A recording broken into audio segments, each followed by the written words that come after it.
For thousands of years, the act of piercing the body has been practiced around the globe, and a religious act of penance.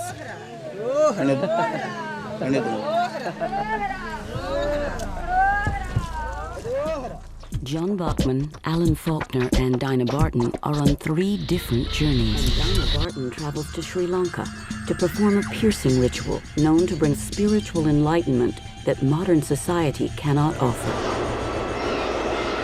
In Sri Lanka, during a ceremony known as Kavadi, Hindu devotees of the god Murugan are pierced through the cheek with a small, sharpened spear.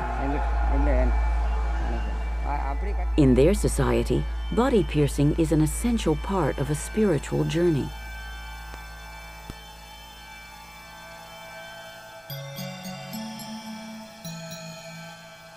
Dinah Barton is one of a handful of Westerners participating in a 40-day foot pilgrimage across war-torn Sri Lanka that ends at the holy city Kataragama. There, she will attempt to undergo the piercing.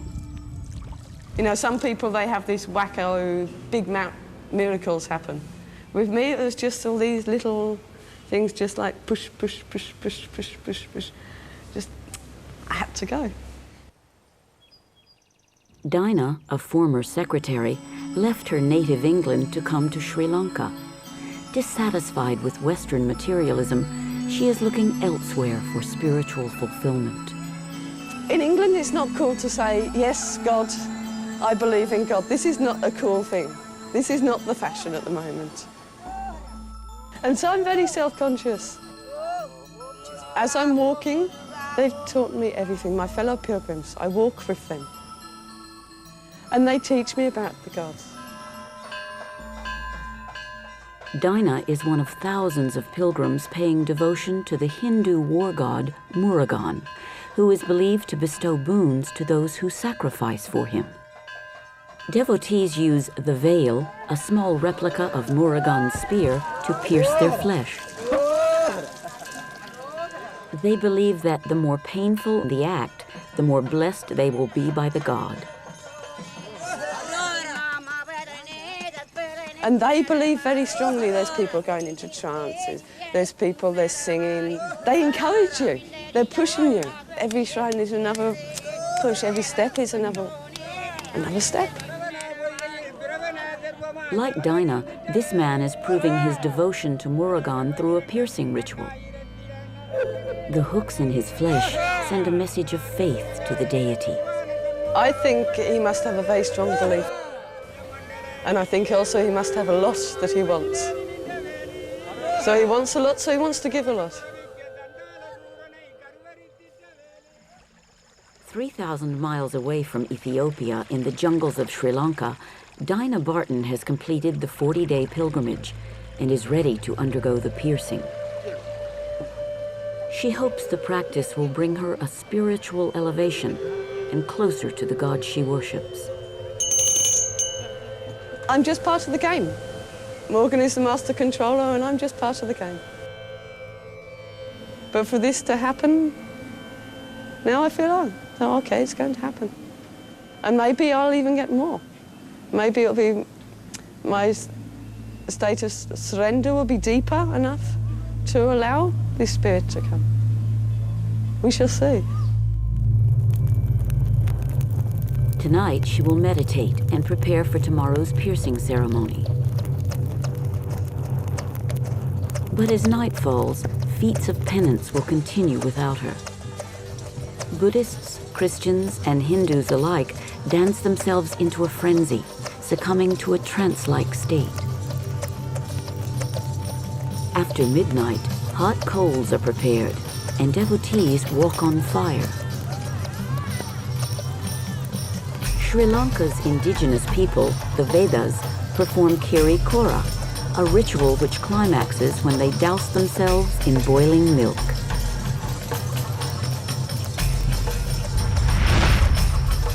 The ceremonial dance is meant to inspire more acts of penance and piercing for Murugan.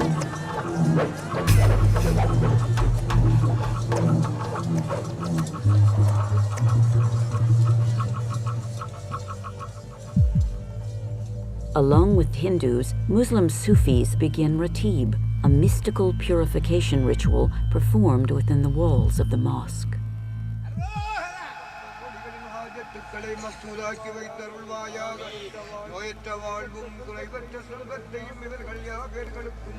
The Sufis believe that Ratib is an act of submission to Allah, an exercise where one must rid the mind of all thoughts.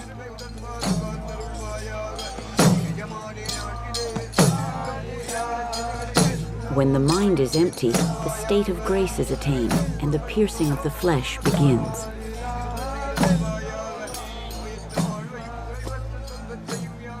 As the ceremony commences, the spikes are blessed by the elders.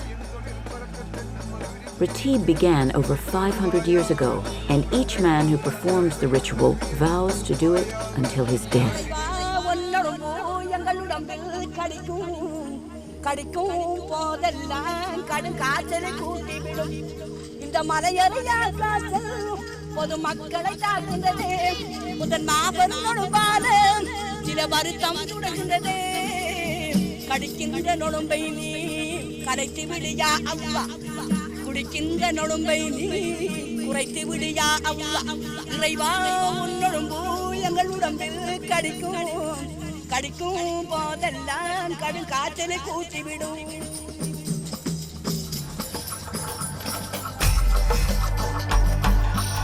If blood appears more than thrice, the ceremony is stopped.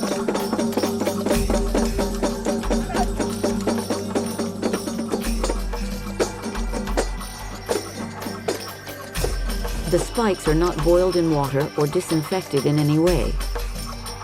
But the Sufis say there is no pain, no disease, only devotion.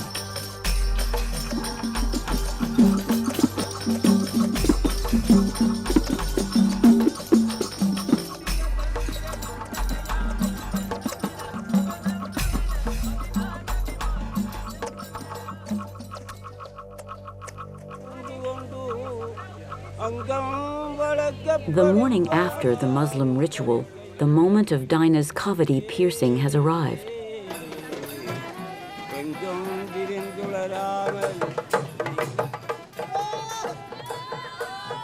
She is joined by other devotees of Murugan and a cavity guru known across Sri Lanka.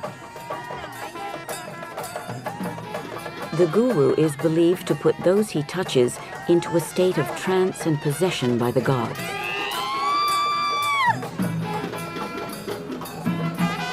They really just enjoy.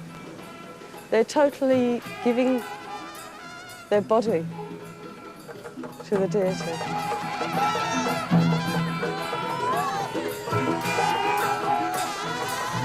Blood rarely appears during the cavity piercing.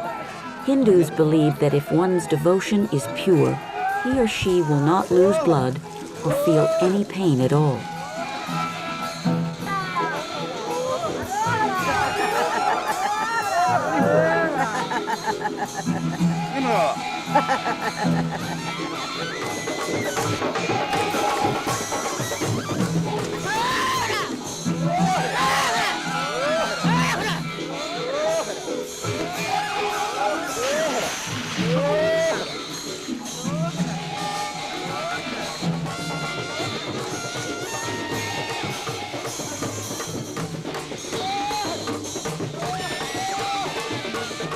I didn't feel any pain.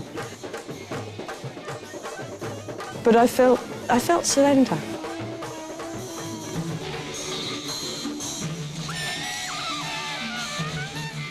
I'm dancing around, and it was fantastic.